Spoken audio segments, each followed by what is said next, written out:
Hi, welcome to week 3.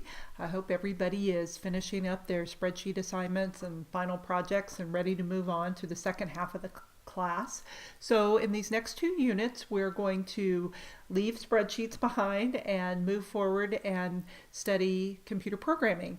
And we're going to be programming in the programming language Python, and we'll be using something called media computation, which is we'll be taking images and manipulating them to learn about programming and how programming works. And so the purpose of this is not really to make you a professional programmer or anything, but it's to expose you to programming and to help you understand how computers work, help you exercise some logical, methodical thinking skills.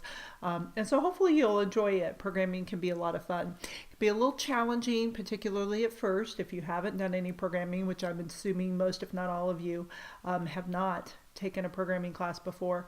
So you need to be patient. You need to do lots of practice. And you need to ask for help.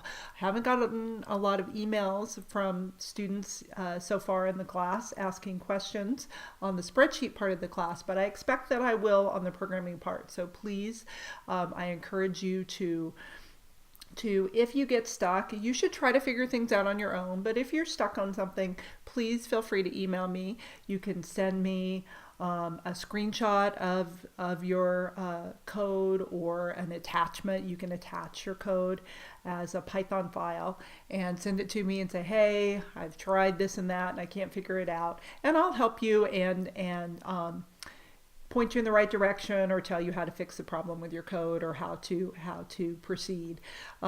Just like I would in person. In person, normally students are programming in the lab classroom, and I walk around and answer questions. So I would expect to do that online as well. So please do contact me if you have any questions.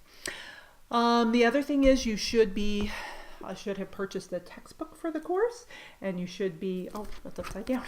You should be reading along. I think particularly since this is an online class, I think the textbook is going to be really important for you to be reading.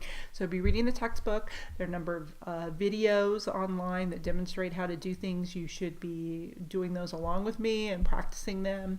There's some quizzes that test whether you understand the concepts. There are some sub-lesson pages, so don't skip those because they have the quizzes on them.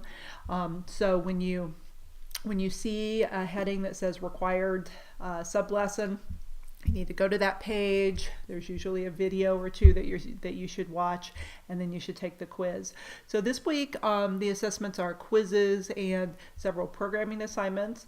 They are pretty short little functions that you have to write, so it's not a lot of code, but it will be new for you, and so I would expect that you will have questions. So don't leave it till 8 or 9 o'clock the night before it's due.